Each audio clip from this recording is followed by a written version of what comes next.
এই মূলত আগে এই পানের ডাল থাকিয়ে এই গাছ থেকে ডাল কাটতে হবে। ডাল কাটানোর পরে আবার এই যে এরকম করিয়ে এখানে দিতে হবে, এখানে একটু মাটি দিতে হবে। আর এই এর উপর দিয়ে হালকা কোনো রকম হালকা হালকি করে দিতে হবে, আদা ঢাকা ঢাকির মতো আর কি। হ্যাঁ, এইখানে মাটি বেশি দিতে হবে। এটা 1 সপ্তাহ রাখতে হবে, এই ডালটা 1 সপ্তাহ রাখতে হবে। আর রাখানোর পর এই ডালটা থেকে আবার যখন এই মাথাটা এইটুকু আলগা হবে একটু উপরমুখে, তখন আমরা এটা আবার শলা দিয়ে গেড়ে দেব। যখন মাথা আলগা হলো আমরা এই আবার এই পান গাছটাকে এইরকম বেঁধে দেব। এখন এই গাছটা এখান থেকে উঠতে থাকবে, আবার এই যে ফাঁকা ফাঁকা জায়গা থাকলো এখানে আবার এই নতুন গাছ, এই গাটি গাটি নতুন গাছ বের হবে। আমার নাম মোহাম্মদ রেজা মিয়া, আমার বাড়ি দক্ষিণ কাজীবাড়ি সন্তরা, সাদলাপুর থানার ভিতরে অবস্থান, জেলা গাইবান্ধা। মূলত প্রথম এই বছরে আমার ইনশাল্লাহ পান চাষ। আর বিগত আমি এর আগে যে চাষ করেছি, ধান চাষ করেছি, এখানে মূলত আমাদের মুনাফা তেমন একটা হয় না। তাই আমি অনেক নিয়ত করছি যে এখান থেকে আমি পান চাষ করি, যদি একটু লাভবান হতে পারি। এই জন্য আমার মূল উদ্দেশ্য এই পান চাষ করা। ধান চাষে মূলত অনেক খরচ, কিন্তু ধান চাষ একবার মারাকাটি করে উঠানোর পর ধীরে ধীরে বিক্রি করতে শেষ হয়ে যায়। আর এই পান সুন্দরভাবে হয় তখন প্রতি সপ্তাহে এখানে লাভজনক টাকা ইনশাল্লাহ পাওয়া যাবে, এই প্রত্যাশায় আর কি। এই পানের বড় তৈরি করতে আমার 2 লক্ষ টাকা খরচ হয়েছে।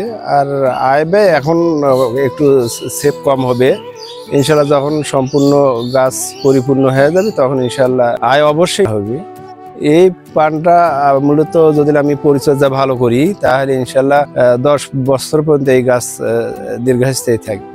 এই পরিচর্যাটা হলো আপনার ওই মাটি দিতে হবে, তারপরে হলো খোলে দিতে হবে, তারপরে হলো ওই যে গোবর শুকাইতে হবে। গোবর শুকিয়ে এইটা আবার ফির সুন্দরভাবে ধোলাই করতে হবে, অর্থাৎ গুঁড়ে করতে হবে। গুঁড়ে কুটিয়ে কান্দি কান্দি দিতে হবে। এই জাত এটা জাত, হ্যাঁ, এটা অনেক লাভজনক। কিন্তু এখন একটু রেট আনা কম আছে, তো ইনশাল্লাহ হয়তো রেট বৃদ্ধি পাইতে পারে। এখন সুপারির দাম একটু বেশি, এই কারণে হয়তো পানের রেট একটু কম।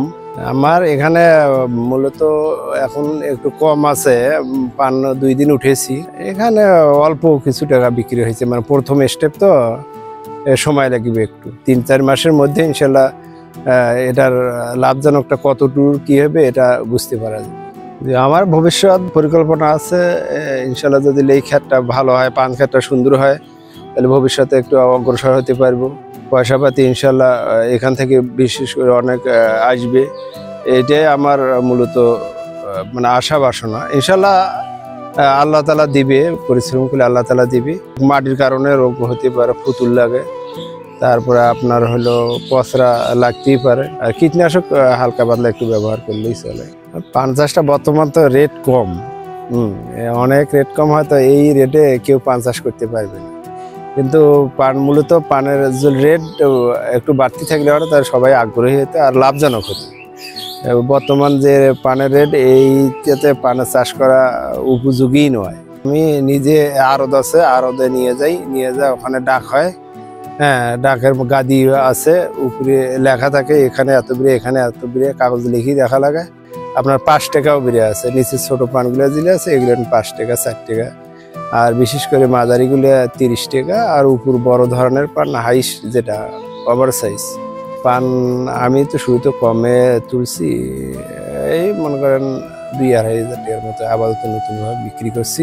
পান চাষ করিয়ে অনেক চিন্তা ভাবনা থাকে যে আমার অনেক টাকা পয়সা যাতে ঋণ না হয়, এগুলো মনের প্রতিশ্রুতি আর কি, যাতে ঋণ না হয়, ভবিষ্যতে সুন্দরভাবে চলাফেরা করতে পারি।